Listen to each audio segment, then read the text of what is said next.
Navigating New Paths for Food Systems. My name is Rachel Scanto, and I am a Senior Food and Climate Research Associate at the World Resources Institute and Systems Change Lab.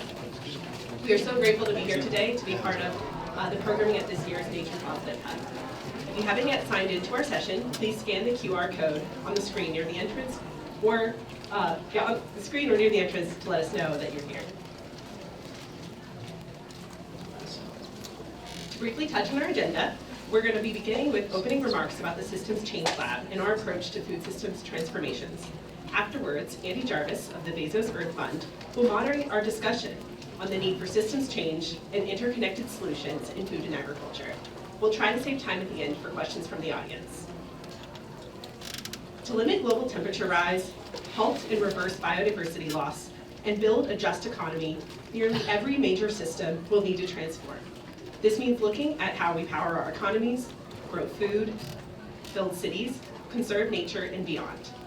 Cross-cutting transitions are also needed in our political, social, and economic systems, including how we finance these transitions, evolve measures of economic prosperity, govern our shared natural resources, and ensure that everyone benefits from the sustainable economy.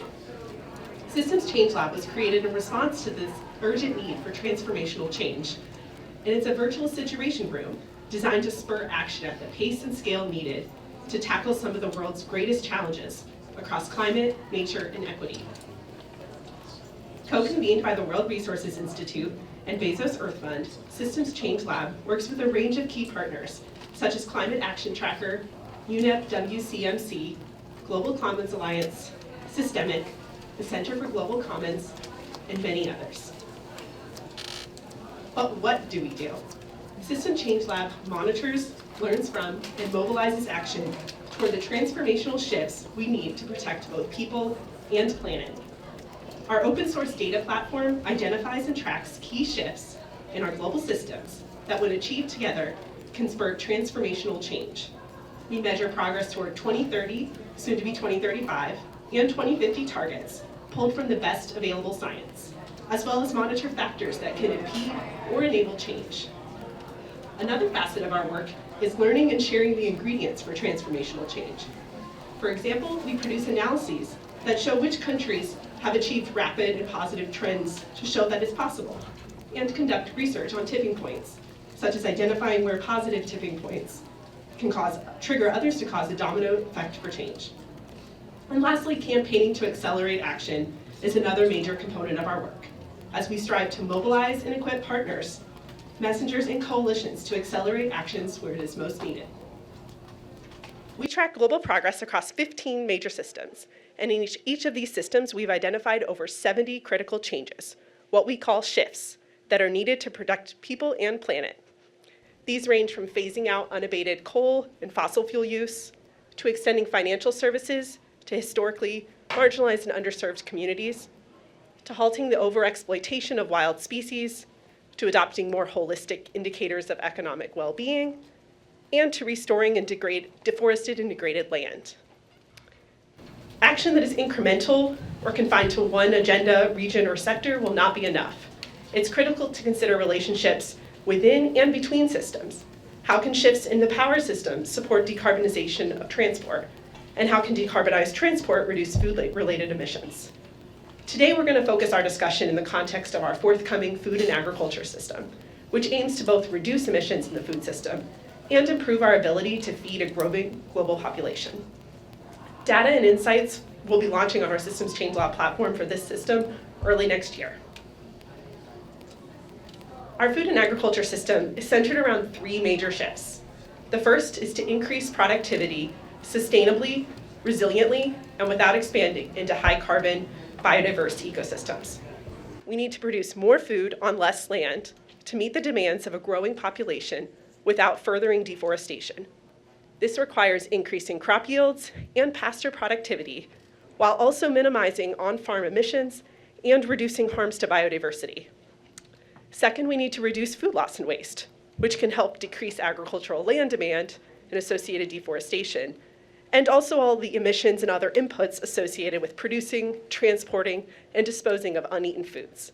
As we'll talk about more today, substantial efforts are needed to get the world on track to achieve targets to have food loss and waste by 2030. And lastly, shifting to healthier and more sustainable diets for all. Dietary shifts are necessary to equitably feed a growing global population, decrease land demand, and limit global warming to 1.5 degrees Celsius. This will entail improving nutrition and food security in low-income and under-consuming populations, and moderating consumption of emissions-intensive and land-intensive foods like beef among high-consuming populations. Now, these shifts aren't revolutionary or shocking to many of you, but the value add for us is the really system lens that we're bringing to it all. And as you can see here, the forthcoming dashboard on food and agriculture will track and capture global progress against key climate, biodiversity, and equity targets across these three shifts. We'll be identifying indicators that are on track versus off track, well off track, or moving in the wrong direction. This is just a glimpse of 8 of the target indicators we're tracking, such as dairy productivity and ruminant meat consumption in high-consuming regions. Our food and agriculture system will have 25 targets total. And alongside these targets, we're also tracking enabling conditions that can help us overcome barriers and achieve the outcomes we're striving for. Examples include access to credit, or countries that are incorporating food loss and waste reduction into their NDCs, as well as other measures they're introducing in food systems in their NDCs, and public investment in alternative proteins. One of the benefits of working at systems level is being able to see how working in one shift can help advance more progress than working on the shifts individually. We can advance that progress together. For example, some research suggests the importance of developing solutions to improve economic development alongside reducing food losses. And so many of the solutions that can improve access to electricity, extension services, credit, can yield positive returns if those are able to allow farmers to adopt interventions that can both improve yields, increase resilience to climate change, and reduce food losses.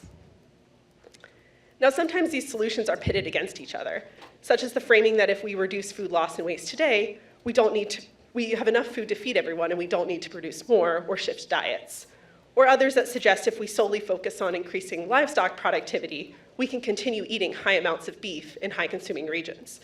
The reality is, given the global population is expected to rise to 10 billion people by 2050, and expectations for how demand will shift over time, we really need a combination of all of the above approaches to meet our climate targets. This here shows you the projected emissions from demand in a business-as-usual scenario in 2050, and how the 3 shifts we've outlined here could help us achieve or bring our emissions down to closer to the range needed as identified by IPCC scenarios that keep us within the 1.5 degrees Celsius rise for agriculture emissions solely. Another factor to weigh is that sometimes there are trade-offs or challenges in advancing progress against climate, nature, and equity targets at the same time. As an example, while ruminant meats, such as beef and lamb, generally have the highest greenhouse gas emissions across all foods, they're also good sources of absorbable forms of iron and vitamin B12, among other nutrients. Although well-balanced and carefully managed plant-based diets can provide adequate iron, diets that are primarily based on starchy staples can lead to nutrient deficiencies, and those are common in lower income regions where there aren't as many diverse foods available. Thus, it's not as simple as saying everyone everywhere needs to eat less beef. We have to consider the current levels of consumption and other nutrition considerations. Efforts to moderate consumption of beef and lamb can reduce the risk for diet-related diseases among high-consuming populations, while providing the climate space that may be needed to increase consumption in under-consuming populations, where it may also help address nutritional deficiencies. We thus track ruminant meat consumption in high-consuming regions alongside progress toward reducing anemia globally. As another example, many approaches that increase agricultural productivity may also increase the use of synthetic fertilizers, pesticides, antibiotics, or other inputs that may have negative consequences for ecosystem biodiversity or public health. Practices that improve productivity need to be balanced with those that reduce pesticide and fertilizer use, improve soil health, and reestablish habitat biodiversity and connectivity. We're tracking progress across many of these measures to recognize their interconnected nature. And alongside these 3 shifts, It's also important that the solutions that we advance in food and agriculture are working in synergy with other efforts to improve other global systems, and vice versa. For example, in other Systems Change Lab systems, we're tracking indicators on reforming subsidies to incentivize sustainable food production, access to clean cooking infrastructure in urban areas, increasing the share of countries that prohibit agricultural expansion into ecosystems, and also policy coherence in those, along those lines, and to increase the share of countries with water pollution regulations for agriculture. The goal of our Systems Change Lab work is to help connect the dots both within and across these systems so that we can make sure we're advancing and amplifying systems change at the pace and scale needed to achieve our global climate, nature, and equity targets. We hope today's conversation can help provide real-world examples of how governments, business leaders, NGOs, investors, and influencers can work together to break down silos and help develop food and agriculture systems solutions that work within and across systems. Now I will pass it over to Andy to begin moderating our discussion. If you're interested in learning more about Systems Change Lab, feel free to check out our website here, contact us online, or visit us in the lobby to get a demo of our forthcoming system. Thank you. All right, thanks a lot, Rachel. So please do visit. It's amazing out there. There's many talented people with this view on systems change. They've got so much data coming out of their ears. And I mean, it's a dashboard there of where we're heading. And that's really what today is about. We've called it Forks in the Road, right? That was the name, I think. I actually wanted a different name, and it was not Nacho Average Food Future. That was what I wanted to call it. But that's really what we're talking about. We want to use this Systems Change Lab and this way of looking, these three transformations that we need to see in the food system. Use that as a framework, and in this very interactive panel discussion that we're going to have, dig into what it actually means on the ground. You know what? And I've made a commitment that this week I am only talking about two things. And everywhere I'm going to go, I am only going to talk about two things. And it's a message of hope. And we have to celebrate the wins. We have to celebrate and talk about where real change is happening, tangible change, and celebrate those things. So it's all about celebrating the heroes, the rock stars that are really trailblazing this new food future. The other thing I'll be talking about is food and nature. This is an aside, but food and nature. We've made the click between food and climate. I don't think we've made the click between food and nature. So those are the two things. I am only going to talk about those two things this week, right?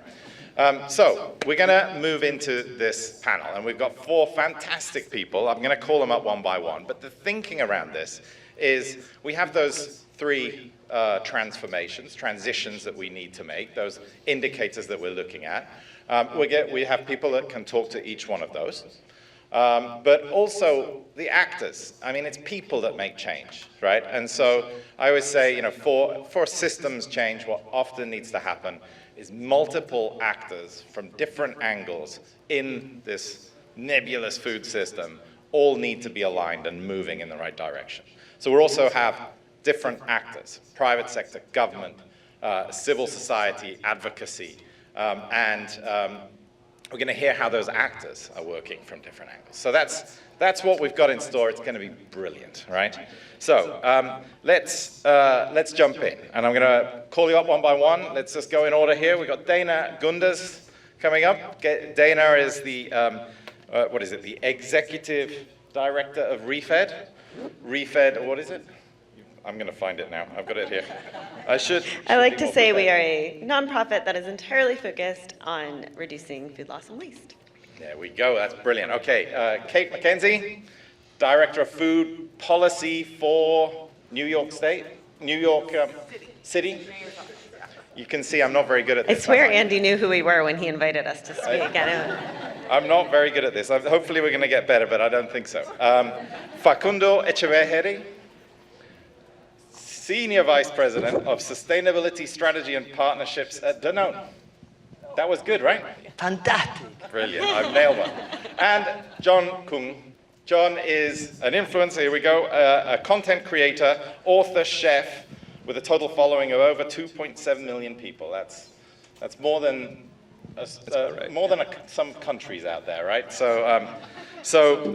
This is our amazing panel. We have private sector expertise, we have government expertise, we have the kind of civil society, advocacy, and we have content creators, the people that are actually talking to the next generation. So we're going to dive in. There's a question for each of you, and I'm going to change the order. I told you to expect the unexpected on this. We'll just go along this way in order. And so first of all, Dana, let's talk. One of those system transformations that we need is food loss and waste, right? And ReFed, you're rock stars. You've been working on food loss and waste, digging in. You have some amazing statistics of why food loss and waste is so important. Give us your two favorite statistics. You have these great lines on that. And then tell us, where are you getting traction? Give us a story of where traction is really happening on food loss and waste. All right, my two favorite statistics. Probably one, and I think we're looking global here, so I'll give you these globally, is that if we were to cut food loss and waste in half, it would preserve an area of land the size of Argentina from needing to be. That's a big country, right? And of course, reduce biodiversity losses in the process, and reduce climate emissions by about the equivalent to as many cars as there are in the US and Canada. Those are pretty good ones. Okay, so where are we getting traction? So I'm actually going to go on your list there. So I think you started with private sector. We primarily work in the U.S. We've been running with some partners a business platform with many of the major retailers and food service companies in the U.S. On the West Coast. And just this year, after reporting data into us for 4 years, we found that those companies reduced the amount of unsold food they had. So extra food, we like to talk about reduce, reuse, recycle, but as applied to food. So they did that first reduction by 25% between 2019 and 2022. It's about $300 million worth of food. And all of the environmental benefits that go with not having to produce that food in the first place. Private sector. And actually, we were able to launch a national version of that last December with many of the same great partners and companies like Walmart, Amazon, Whole Foods, many others. Okay, government. This year, the U.S. government launched a national strategy to reduce food loss and waste, which was in the making for many years. So we're really excited to see them establishing that priority. And actually, we've seen a lot of progress at the state level. We have 10 states now who have passed some kind of ban on food going to their landfills. And in California, they have a portion of that law that goes to recovering food for human consumption. And they have now they are exceeding their targets in California.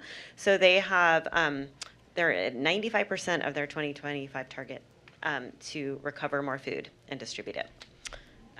Civil society, well, this is a little bit more tricky. I mean, there's NGOs, yeah, there are some of us working on it, but there's also just consumers. And actually in the US and around the world, households are the largest source of food going to waste. In the US, that's all 330 million of us, cleaning out science experiments out of the back of our fridge, et cetera. I think it's very hard to get a tab on how that's going, but two things on that front. One is just last week, the US government launched a $30 million grant program to fund a consumer education campaign around the US around preventing food waste. And secondly, when I was walking around my kids' school a few months ago, there was a poster about reduced food waste that I had nothing to do with. So it's probably like my biggest measure of success. The cat's out of the bag. Yeah, right. And advocacy. So lastly, we sort of quietly launched something called the Zero Food Waste Coalition here that is meant as a policy advocacy coalition around food loss and waste. And without even trying, we have hit, I think it's 220 member organizations across 45 states. And we're just getting going to actually kind of, launch be more official this year. So those are my points of celebration. That's brilliant. Great to hear, and we're seeing real traction. Round of applause. Okay, we're gonna turn to city government, right? And I think this for me is a case of brave leadership going on in a city government. We're gonna hear from Kate about what New York is doing about plant-rich diets. Sure, thank you. I believe that how we link climate action with food policy will determine how significantly we are able to meet our collective climate goals.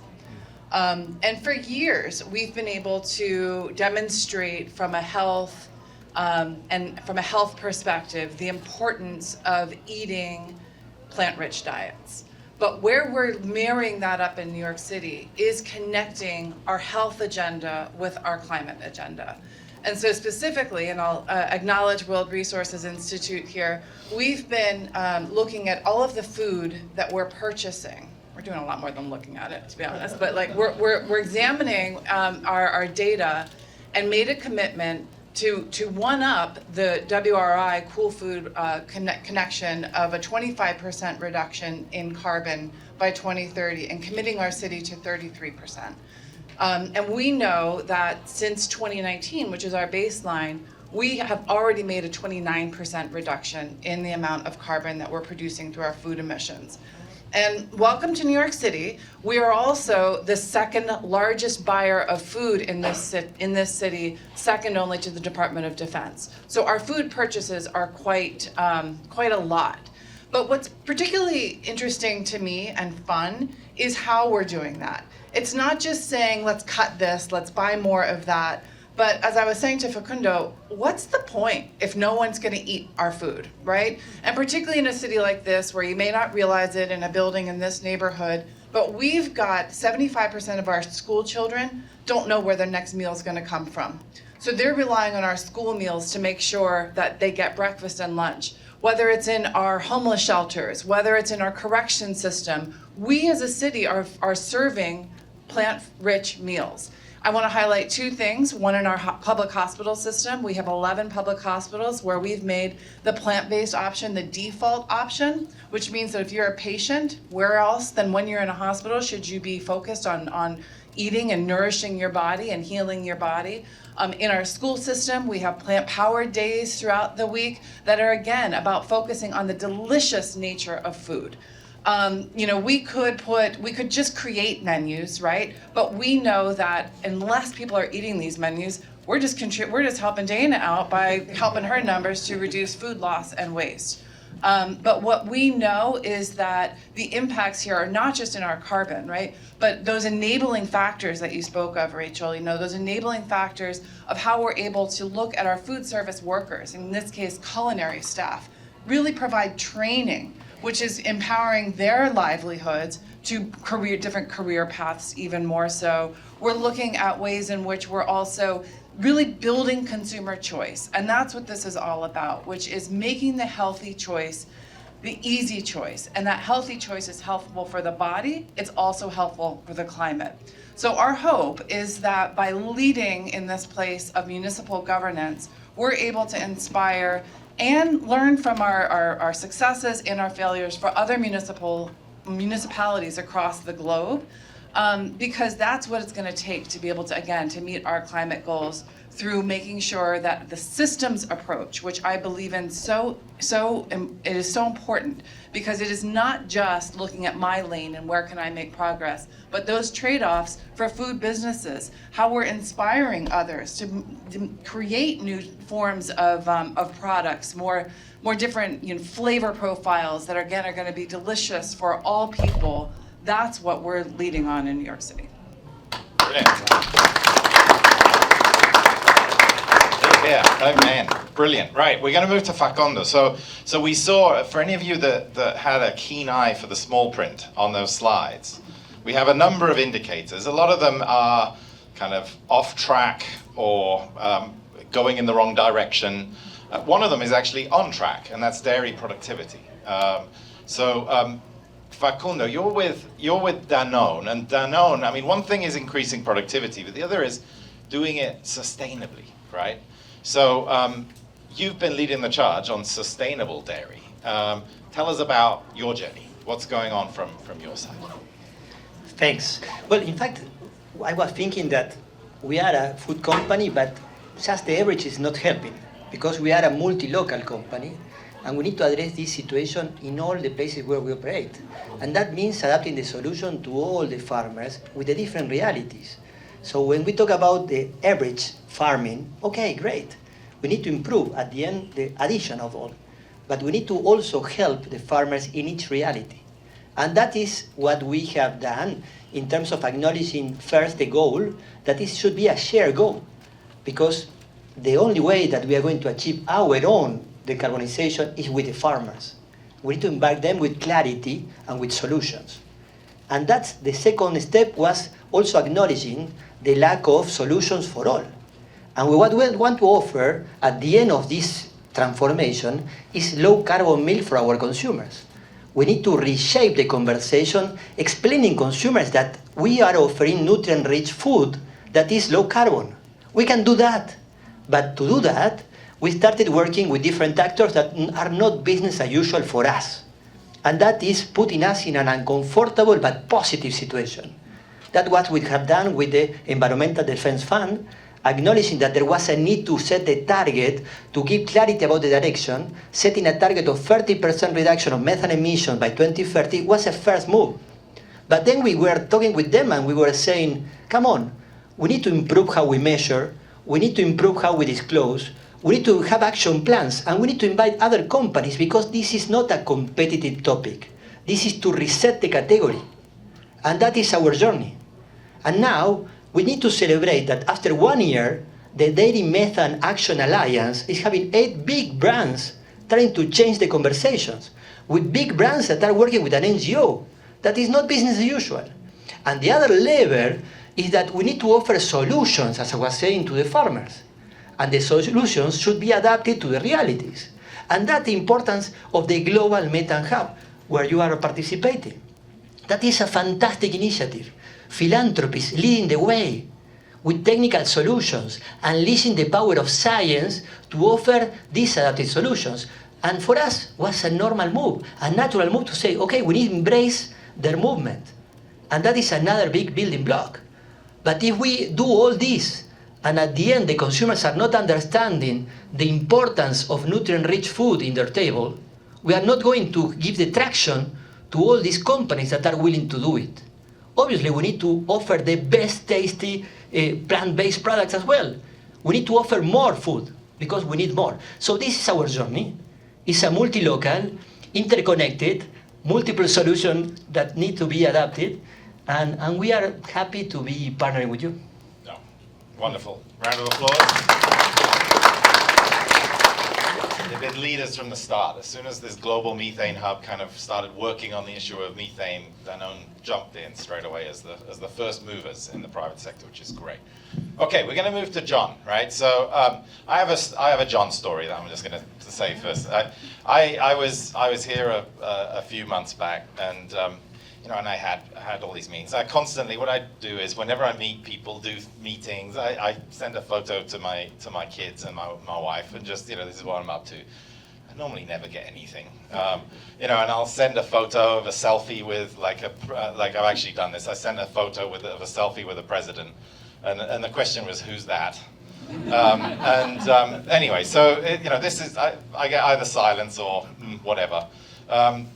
But I was there, and I texted and I said, I just met this guy who's an influencer called John Kung, and I got like an immediate response from my kids. They were like, no way, get a selfie. So, and I think that's exactly what you're going to talk about, John. I mean, so John is a content creator, and I like to talk about, I think all of these stories that we've heard have one thing in common, and it all has required and requires behavior change. And that's behavior change of companies, of organizations, of governments. It's behavior change of individual consumers. It's behavior change of farmers. And we all know that needs to happen, but I call it the dark arts. Actually doing behavior change is really difficult, and none of us know how to do it. I think, though, John has some clues. So, John, over to you. Thank you so much, and also I am so sorry that your children recognize me and not the president. So I guess talking about what I do, I want to use an example because ultimately I want to sell the content creation or the creator economy to all of you as a potential mouthpiece and a way to educate everyone that you are trying to reach. Just last week, I was at another gathering called the YouTube Creator Summit. It is an invite-only gathering organized by YouTube that the president of, or the CEO of YouTube, Neil, in his introduction had said that all those creators in the room had a combined following of 1 billion people. And you know, it's YouTube. YouTube is big, like in many, many countries. So I was like, all right, 1 billion people, whatever. And then I saw the guest list, and there were 150 invitees. So it was 1 billion people between 150 content creators. And that is the magnitude of reach that we have had. And being in this space, of which I'm very new, one point of contention for me, one point of frustration for me is how little we have been used as a resource within the science, NGO, and governmental sectors. Because we're very much willing. We have the ear of Gen Z. We listen to them, they listen to us. We teach them everything from which cell phones to buy, but we also teach them things like mathematical concepts, because oftentimes your kids may not have been paying attention in Algebra 2, and they are on YouTube going on these math channels trying to like study for their exams. A lot of them are going to these channels for learning how to write college admission papers, as well as like watch people open packets of Pokemon cards. We're all over the place, and we all have their attention. We all want to be a part of the solution because one of the main things that make us unique is immediate feedback.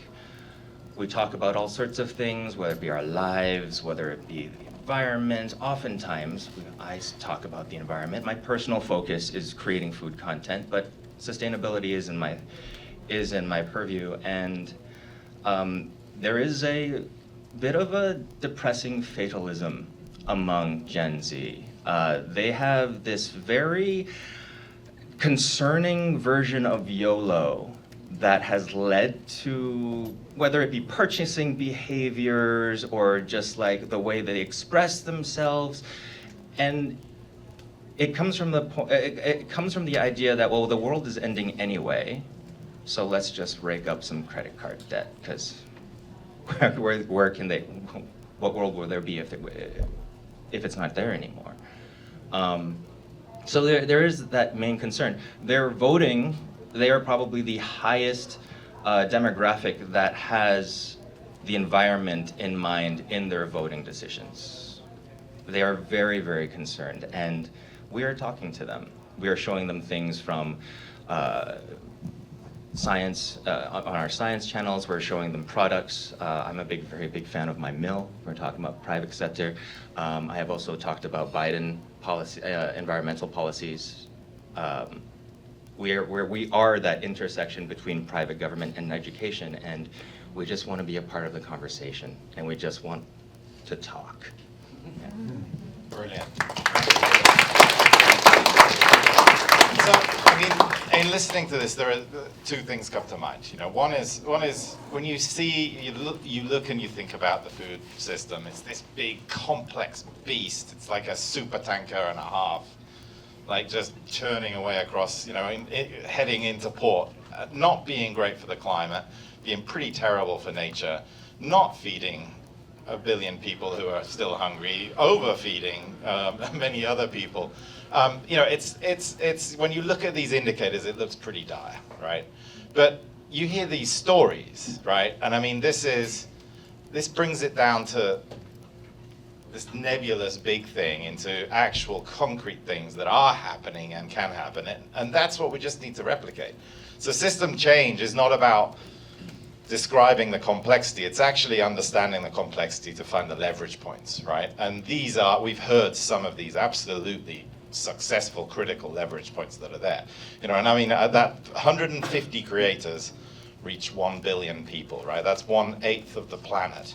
If those 150 creators were to be sending the right message, right? So you know, that's leverage, and that's leverage points, and that's how you go about systems change. So this is, I said this was going to be highly dynamic, and we'd love to hear from audience members, like questions for panelists, or you can ask, panelists can ask other people questions. Anyone want to go? Okay, we're going to go over here. 1, 2, 3. Hi there, my name's Andrew McHugh. I'm with Metabolic. I have a question for ReFed about consumer-based food loss and waste. How do you see the role of time poverty playing into people's ability to cook at home and preserve food? That's a great one. Let's take the 3, and then you tackle them. Thank you. I was surprised when I heard about that we've reached a point in the world when there's more obese people than malnourished people already. And actually the US is the country, I mean, number 1 on that issue. I would like to have some of your reactions on that, I mean, amazing statement, and also understanding that what we've done so much on climate action for agriculture has actually become maladaptation in terms of biodiversity, when we have produced so much but without understanding actually the systems of how it is being produced. Great. Okay, I'm going to move to here. This is for Kate. I'm not sure how many New Yorkers care about food waste, but I am sure that we all care about the rats in our streets. And so I wondered if you could talk about the link between food waste in our streets and the rat population, because I think that would be a popular topic that would get people behind. Another leverage point, right? Okay, so do you want to, in no particular order, go for it, Dana? I'll let you think about the rats for a minute. Although I think that second question kind of, you could tackle that one too. I think there's a relationship between the first question and the second question, right? And that is, yeah, people are busy, right? They don't have time. Food insecure people in particular don't have time. They don't have time to get on a bus and go to a food pantry and then get on another bus and go to a grocery store where they can use their SNAP dollars. You know, the time is a huge crunch. And when Amazon promises you groceries in 2 hours, guess what? They have to have them all sitting there ready to go, right? And so there's like, yes, time and convenience, I think, are kind of one of the enemies of using your food well. And certainly some of the best solutions, though, can save on that, right? So meal planning, I always say, like, plan is a 4-letter word these days, but it actually saves time more than anything if you're good at it. So I think there's a relationship there, and a lot of the reason that people are both obese and malnourished all at the same time, the same individuals, is partly because they don't have time and funds, and so they, you know, McDonald's is the easiest option, and so it's cheaper. It is filling their bellies, but it's not necessarily nourishing them. So I know Kate has more to say. Well, I love all the questions, but I'm thinking back. I had the opportunity. My graduate work was up at Columbia, and in nutritional ecology in particular, there was Joan Gussaw was my professor, and this is like on limits to growth and thinking about you know, how do we feed a growing population and like. And I think certainly time poverty is a term, and it is experienced by a lot of people. And I can just hear Joan saying, we have always had 24 hours in the day. We are not, like, there's this, and I think it connects also to your question too about obesity, because there's also a marketing connection to, you're on the run. You got to take this like snack in a bag, snack in a what, you know, to go with you, and more than likely than not, it is ultra processed, loaded with all kinds of things that may not be serving all of your nutritional needs, which is what Facundo was talking about also. And so I do think it's important to make sure that as we are responding to the urgencies of all kinds that we have, we are not losing sight of what really we need to nourish our body, and also the education that comes with food and food systems, and knowing what it takes to grow food, to process food, because processing is fine, it happens all the time, but also what it takes to really nourish our bodies. And I'm going to use the education jump over here, because I think I'm really proud that in 2 weeks, next week actually, we are rolling out residential curbside composting for everyone in New York City. Wow. And I think it is common sense, easy to jump to the rodent problems experienced particularly in urban areas. And when done correctly, there should be no connection to rodents and food waste collections. The challenge is that people don't know how to get their brown bins. They don't know how to package their, or put it out at the right hours or whatnot. So with these great policy accomplishments comes the necessity for education. And I think, and oh my goodness, when I tell my kids that there is a YouTuber conference that exists, that's like their career pathway, I can tell you right now.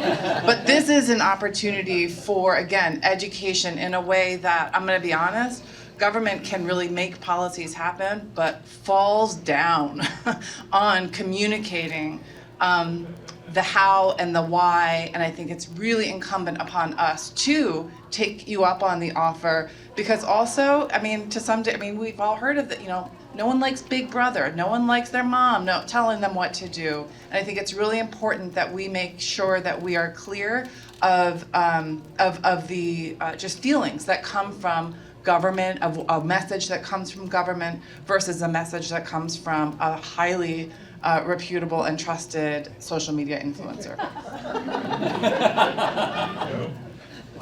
Can I ask John, like, how would everyone, including us, go about accessing influencers? I mean, It is the dark arts. It's getting a little lighter. It is actually a lot more simple than you would think.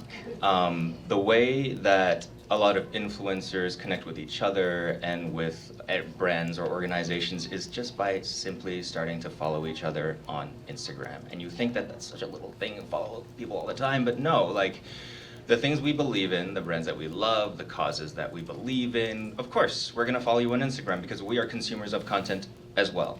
And that should be your first step into the connection. And then it's gonna start with a direct message. Because just hearing from you first, hearing that you are interested at all, like we're willing to do it. This is our jobs, but it's also our passion. So just hearing from people that we believe in, like just like if I, Sierra Club or WWF or even like New York City of New York, like just getting a message from you, we're still just individual people. We might have these platforms, we're still just people. So to hear from an entity that we have admired for all this time is a huge deal for us as well. So of course we would want to have just like start a dialogue to see what we could do together, because like we're already there and willing. We follow you first. I just realized how dumb I am. So when we were organising to, You got hope. I'll get there. There is hope. I've learnt. I emailed someone who emailed someone to give me the email of John. I could have just directed him. Yeah. Okay, I've learned an important life lesson there. All right, we're gonna a quick fire round. One more quick fire round. We're gonna go 1, 2, 3.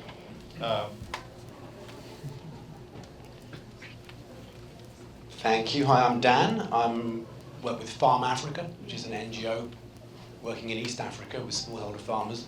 I'd like to ask a question to Facundo. So interesting to hear about these innovations in dairy that are tackling methane emissions and other practices which can deplete the environment. Could you just give us 2-3 examples of what those look like, and maybe the number one which you think has the biggest potential for scale? That's a great concrete question. Right, over here. I've got a slightly more high-level question to follow on from that. Max Abels from Replanet.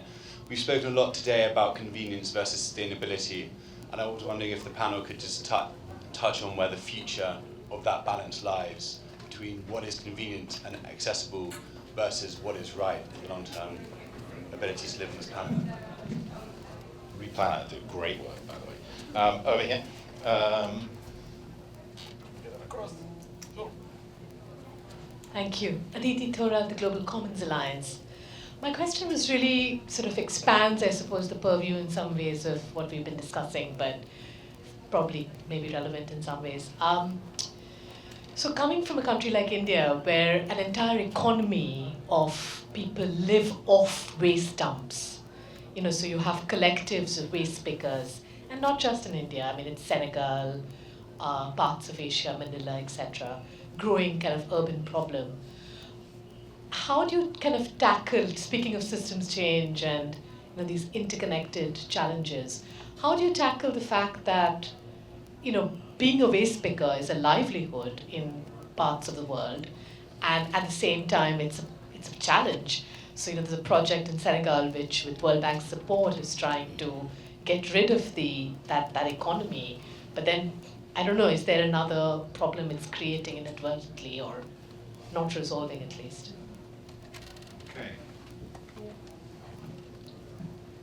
Okay, with examples.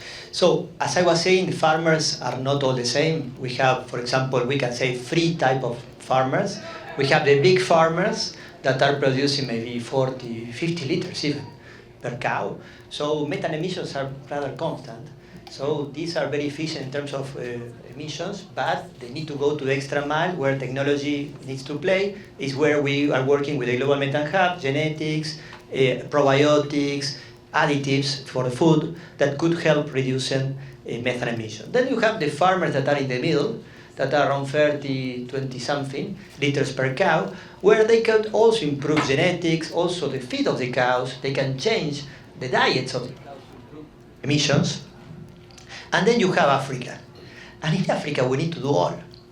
We need to start from the basics, making them sustainable from an economic perspective, the livelihood of the farmers. And then you have Morocco, for example, we have a relationship with 35,000 farmers, very small, and very low productivity. We were talking about productivity. We are having a huge opportunity to increase productivity by helping them with the basics, equipping them with cows, with the right cows adapted to the environment, the heat. They need to protect the cows. The weather is impacting the productivity. Water availability. If the cows are not drinking, productivity is not going to come. And there are some areas in Africa that are challenging now with the water. And then you have also the feed of the cows. If you don't help them to adapt the diet for the climate and for the genetics, we're not going to reduce methane emissions. So by just doing all this integrated approach on productivity, we are increasing from 5 liters per cow to 10 liters or to 15 liters. And that is changing drastically the economic equation of each of these farmers while reducing the methane emissions, the carbon emissions per liter. That is easy and difficult at the same time, because it needs adapted solution for people that are not going to the bank saying, I want a credit, I want a loan, give me that technology. So we need to help them to access to the market as well. Anyone else want to come in on the other questions? Sure. Waste pickers. And I don't pretend to be an expert on this at all, but I will say that at a TED event recently that was held here in New York City, there was a woman who was a waste picker from Brazil, and she was the leader of the Waste Pickers Union there. And they had been really innovative in that they actually were, as opposed to getting rid of them, they were actually they were like validating the job, right? And making it a real job, and actually having the waste pickers go to farmers markets and other places and pick up the compost and separate it, right? But before it even got to the dump. So I think there are some innovative groups thinking about this, and encourage you to find that woman whose name I can't recall right now. And on the sustainability and convenience question, I'm just going to flip that on its head a little bit, because I think along with convenience, there's this thing around instant gratification. And I think that's important for the sustainability conversation because everything seems so big and far away and long-term and inaccessible. And I think food is one of the most immediate actions people can take, right? They're watching John's pieces and they're going, yeah, wait, I can go do that right now, right? I can do that tomorrow. I can go to the store. And I think that's true of shifting diets. It's true of like what you're purchasing if you're able, if you're able to, and it's true of wasting less.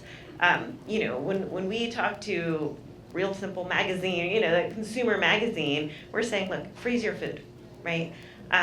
Be a little, look back in your basket and make sure you have time on that week. Think about when you're going out to dinner, do you actually have time to eat all the food that's in there? Store your leftovers, take them for lunch. Like, not really huge, effortful things, but just some of the basics. And I think that's a great starting place because it is true that if you do not throw food away today, it will not go to the landfill and it will not create methane tomorrow. And so it's a really, I think the instant gratification of being able to feel like you're making a change right now is really important to the sustainability of sustainability efforts.